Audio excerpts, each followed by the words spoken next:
CSP, Conseil de salut du peuple. C'est peut-être aussi dû à l'impréparation de votre avènement au pouvoir. Et là, vous l'avez dit dans le livre, Thomas Sankara, vous avez prévenu sur le fait que vous n'étiez pas encore prêt. On n'était pas prêt. Ça, on l'a suffisamment dit. 13 heures sur la télévision du Burkina, bienvenue à cette édition de l'actualité. Le titre des infrastructures sanitaires et éducatives pour renforcer la cohésion sociale. Voici le credo d'un projet lancé dans la commune de Dori, une commune où les besoins en services sociaux de base se font de plus en plus sentir avec l'arrivée des déplacés internes. Plus de 500 millions de francs CFA seront investis dans le cadre de ce projet. Son lancement suivra en début de journal.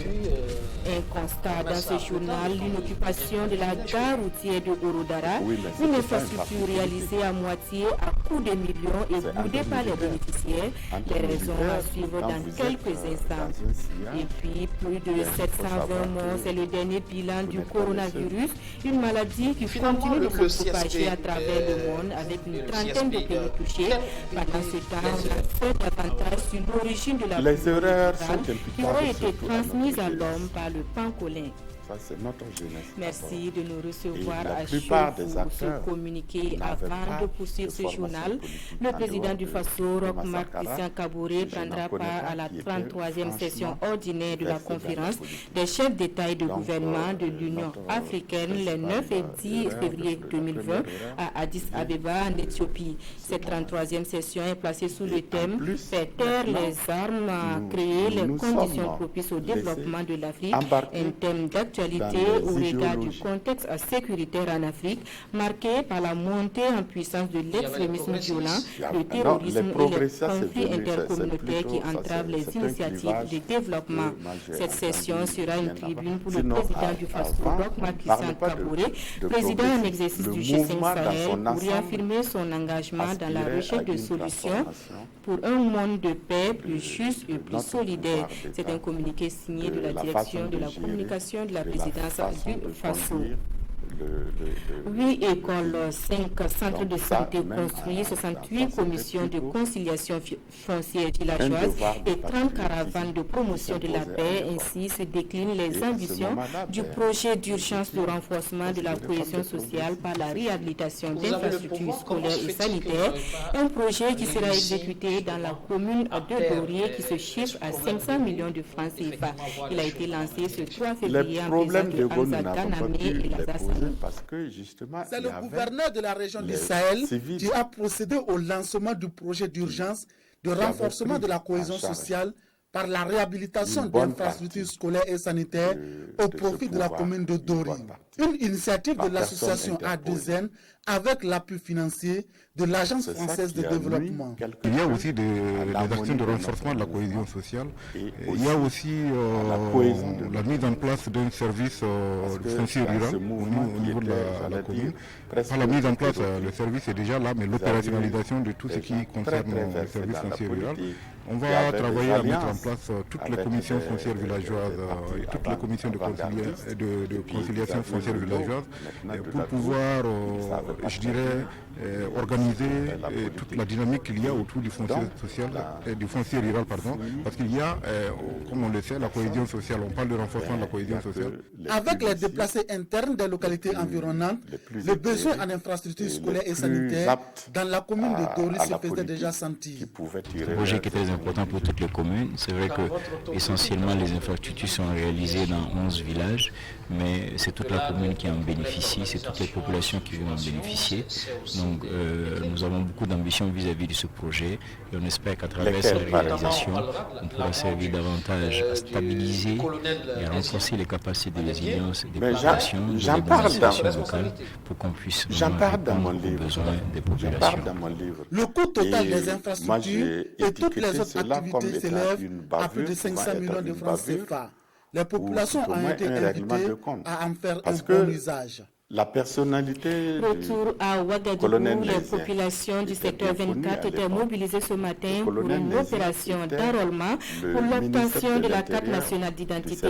Une opération entièrement subventionnée par le député Abdoulaye Moussé, un geste qui, selon l'élu, s'inscrit dans un élan de solidarité et de citoyenneté. Souleymane Sanou et Zouavien David Davide. Dans les locaux de cette école de l'arrondissement 5 de Ouagadougou, c'est avec attention que le jeune Gaëtan écoute les agents de l'ONI expliquer les procédés de remplissage des fiches pour l'obtention de la CNIB. Et le colonel, pour la première fois de sa vie, il aura le précieux sésame. J'allais dire, j'ai beaucoup d'influence au niveau du comité. Je me sortir de mon quoi. Si la PCM peut sortir maintenant sans souci. Donc le fait que le 7 ils étaient novembre, nombreux à prendre part à cette opération d'enrôlement. 500 cartes nationales d'identité burkinabè seront délivrées entièrement subventionnées. Les agents de l'ONI sont donc obligés de placer des critères de sélection des bénéficiaires. Le gouvernement s'est organisé, on priorise les vieilles personnes qui sont dans de la sécurité de notre mais en réalité, il y a des organisateurs qui sont la construction nous ont demandé du mouvement les aider avec qui était à ce moment-là de donc si au-delà des 500 ils veulent qu'on continue c'est en cours d'une séance qui nous a été le donateur Abdoulaye Moussé inscrit son geste dans un cadre citoyen et de solidarité. Interrogé sur l'opportunité de cette action en cette année électorale, l'élu national voilà comment j'ai appris la mort. Oui, je pense qu'il peut y avoir une coïncidence. Mais alors que moi je le croyais toujours à l'ambassade de France. Il y a 10 ans de cela, vous allez constater qu'il y a plus de pièces qui prennent fin en 2020 par rapport à l'ensemble des fabrications de pièces au niveau de l'ONU. Vous pouvez vérifier, c'est un constat. Il y a 10 ans de cela, les pièces ont commencé. Et c'est cette année qu'on constate aussi. Mais je pense que ça ne va pas être la fin. Et j'ai invité tous ceux qui peuvent le faire mieux que moi à le faire également. Même s'ils vont le faire dans le sens politique, je pense que la population puisse bénéficier de ce sésame. Au total, ce sont 1400 cartes nationales d'identité burkinabè prises en charge par le député Moussé dans les secteurs 21, 22 et 23 de la ville de Ouagadougou. Coût global, 1,4 million de francs CFA. Je ne sais pas. Moi, c'est ce que je sais. Alors, on reste toujours dans le Conseil supérieur de la communication, défi des échéances électorales dans un contexte sécuritaire difficile. Au cours de sa traditionnelle cérémonie de présentation de reconnaissance de régulation, et ses partenaires ont pris la mesure de la situation avant de se féliciter. C'est Thomas Sankara, vous dites qu'il est à la base quelque peu de l'échec, vous voulez le dire, de votre programme d'orientation politique. Le monde de la presse et de la communication présente ses vœux de nouvel an au Collège des conseillers ou au président du Conseil supérieur de la communication. Les actions de l'instance de régulation de la communication ont été globalement positives en 2019 selon le président du CRC et l'année 2020 se présente comme l'année des défis. Défis électoraux mais aussi sécuritaires. Le rôle cela est une réalité parce que pour la réussite des scrutins et pour la préservation de la paix sociale, je vous exhorte une fois de plus à assurer ce rôle avec professionnalisme le moment venu. Vos missions d'information et de sensibilisation. Donc ça aussi, ce sont les faits. Ça, c'est des faits réels.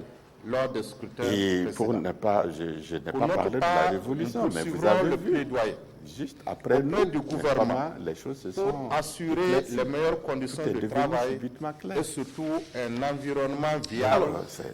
Dans votre livre, justement, à la page 76, vous dites c'est un programme d'action aussi simple et aussi réaliste. Par la nouvelle équipe du CSC, les représentants des hommes de médias et de la communication invitent par ailleurs l'État à se pencher sur les mesures d'accompagnement de la presse, surtout avec l'avènement de la TNT, la télévision numérique d'État.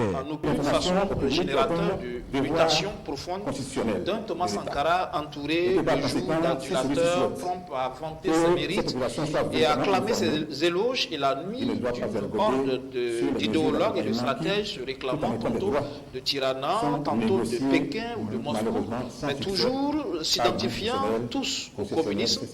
Lui qui voulait pourtant acquérir la réputation d'homme habile à manier les hommes apparaissait plutôt le président du Conseil supérieur de la communication rend hommage aux aînés appelés à faire valoir leurs droits à la retraite. Du pouvoir semblait l'avoir délié de tout engagement vis-à-vis de la solidarité gouvernementale qui et étaient du eux à secret de l'école de délibération nouvelles du Conseil des techniques de ministres. production, Pour le des premier membre techniques du qui seraient gouvernement, c'était proprement tout dans l'eau et qui simplement permettraient d'avoir de meilleurs rendements. Visite guidée C'est un avec Irénée jugement Kabouré et Alidou Alain partie Sabadou. prenante de la réalité des faits. La mini volonta, la grande volonta, le sunlight et la pompe immergée sont entre autres nouvelles technologies pour assurer une gestion rationnelle des eaux d'irrigation visitées par l'association professionnelle des maraîchers d'Yatinga, ASPEMI. Mais nous le goutte à n'avions pas goutte, les mini-pivots et les bandes d'aspersion sont les moyens d'irrigation qui accompagnent ces nouvelles technologies vulgarisées par le projet Crop for Crops.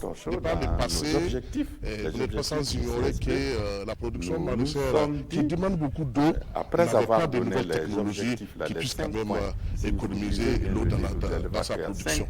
C'est pour cela que de plus en plus avec ce projet, nous voulons abandonner les anciennes pratiques afin maintenant de pouvoir utiliser les nouvelles technologies pour pouvoir produire à quantité et avec peu d'eau. Cette visite a permis à l'ASPEMI et ses partenaires de faire un constat sur le fonctionnement des technologies et aussi d'échanger avec les producteurs dans les champs écoles. Pour les producteurs, ces techniques de production sont à promouvoir pour faire du secteur agricole un véritable levier de l'économie. Après avoir approché les différents bailleurs, les différents partenaires, nous avons pensé qu'il serait intéressant de trouver des technologies qui permettraient d'utiliser le moins possible d'eau et pour avoir des bons rendements.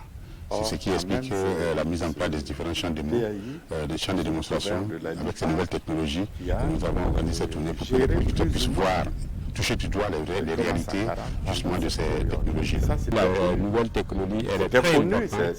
Je demande à toute la population qui aimerait faire la culture maraîchère d'en prendre le pas. Ces technologies fonctionnent à base de l'énergie solaire.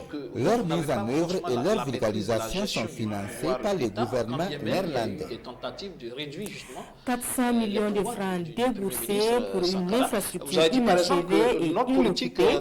Nous sommes à Ouroudara, il s'agit du marché de fruits de la ville, une ville à forte production fruitière qui nécessite de telles infrastructures. Le constat est fait pour nous par Martin Zerbo. Je ne livrerai pas une énumération des nombreuses réalisations ou de décisions de portée sociale et populaire reprises à corps et à cri à leur compte par nos successeurs qui ont eu cette sacrée manie de s'attribuer la paternité de toutes les victoires remportées par notre peuple. Le lancement de ce projet dans la cité du Verger de Burkina avait suscité de l'espoir chez la population avec à sa tête les acteurs de la filière manga. Réussi totalement de réduire les injustices et les inégalités sociales, de nombreux conflits et contentieux et pas des moindres n'ont pas trouvé de solution.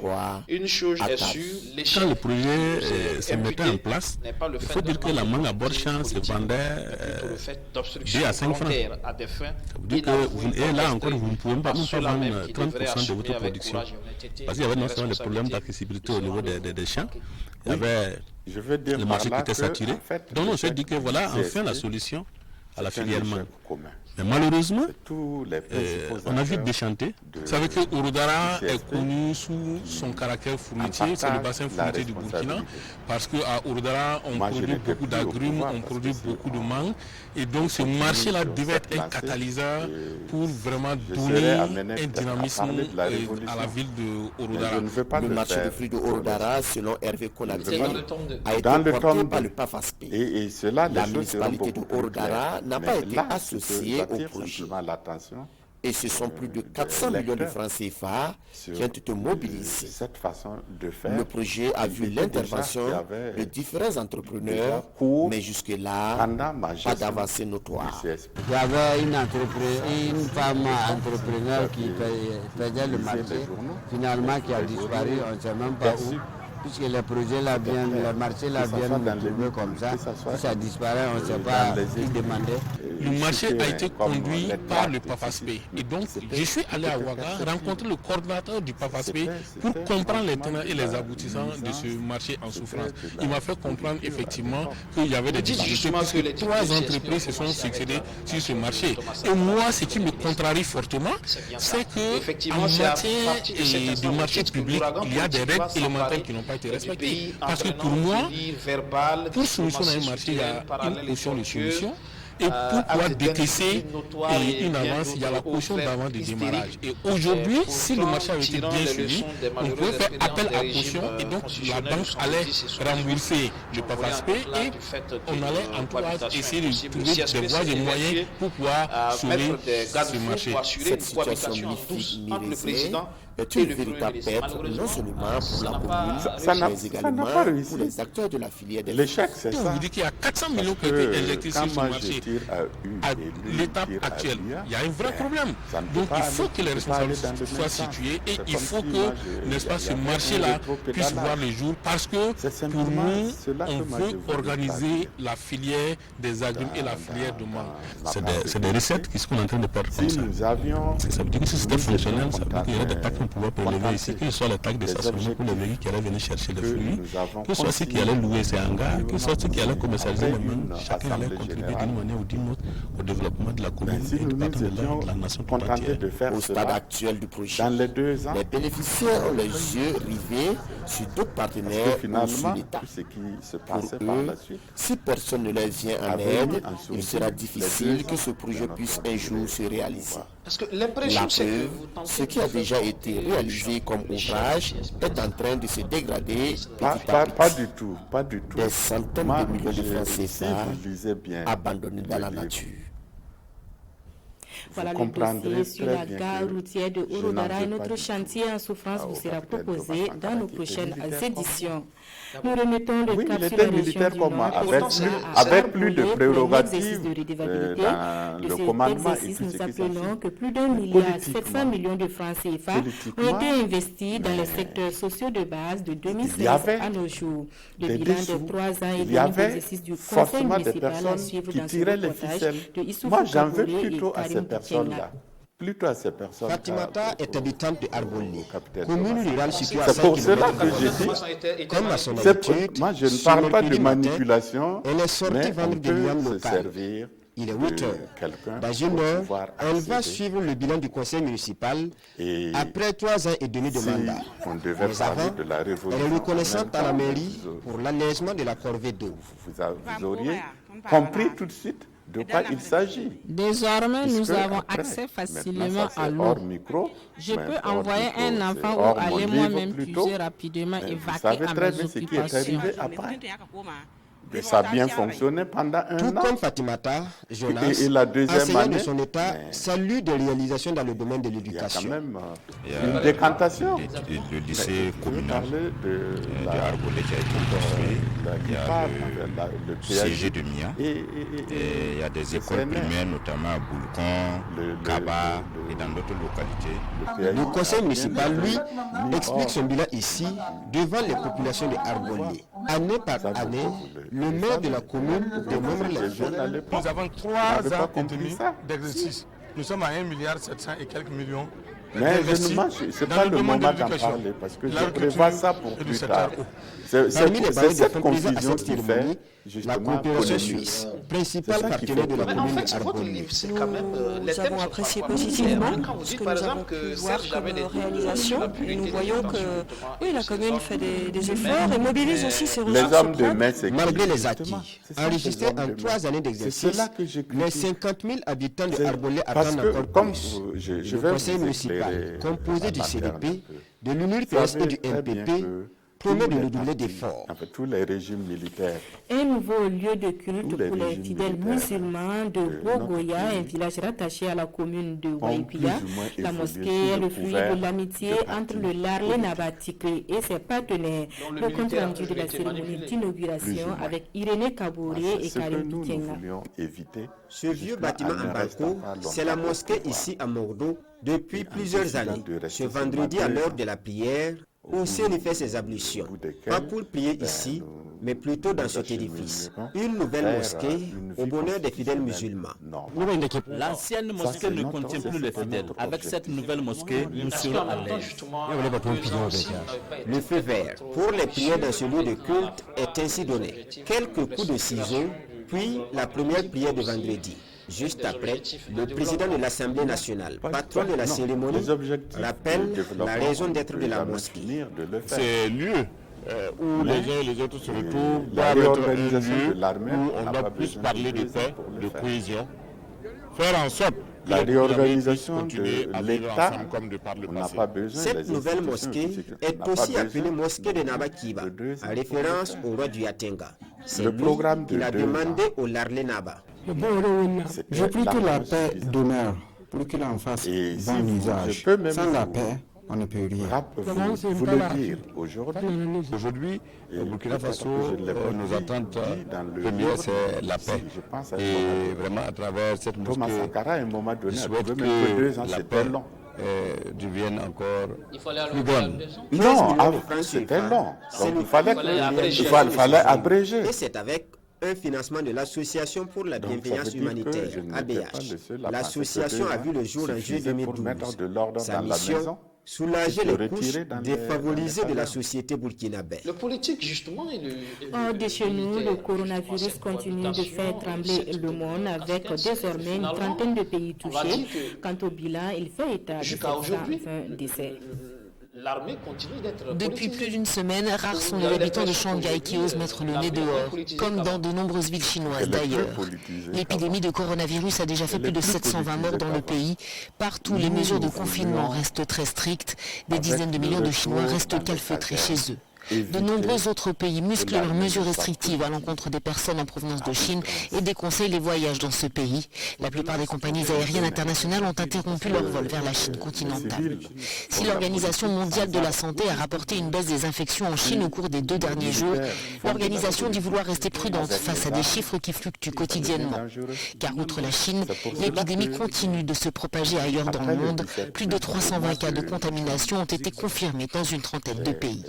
Des produits frais et du matériel médical ont été acheminés dans la province du Hubei, dans le centre de la Chine, où de nombreux endroits ont été fermés pour contenir la propagation du nouveau coronavirus. Les États-Unis ont aussi envoyé à la Chine plus de 17 tonnes de fournitures médicales, parmi lesquelles des masques et d'autres équipements de protection sanitaire. Les États-Unis qui ont tenu à montrer leur implication dans la lutte contre le coronavirus ce vendredi, annonçant avoir débloqué 100 millions de dollars pour aider la Chine et les autres pays touchés. Parallèlement, plusieurs pays poursuivent l'évacuation de leurs citoyens de Wuhan. 213 Canadiens sont arrivés en avion sur une base militaire de l'Ontario où ils resteront isolés 2 semaines. Pendant ce temps, on en sait davantage sur l'origine de la maladie.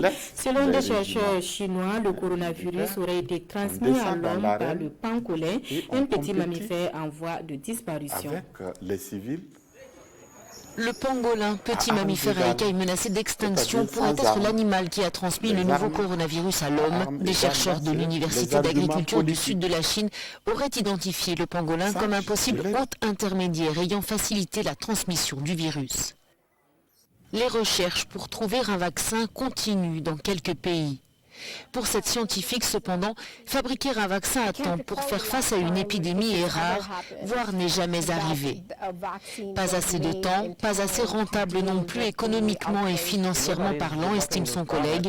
Fabriquer un vaccin dans l'urgence ne rapporte pas grand-chose, dit-il, et personne ne veut vraiment se lancer.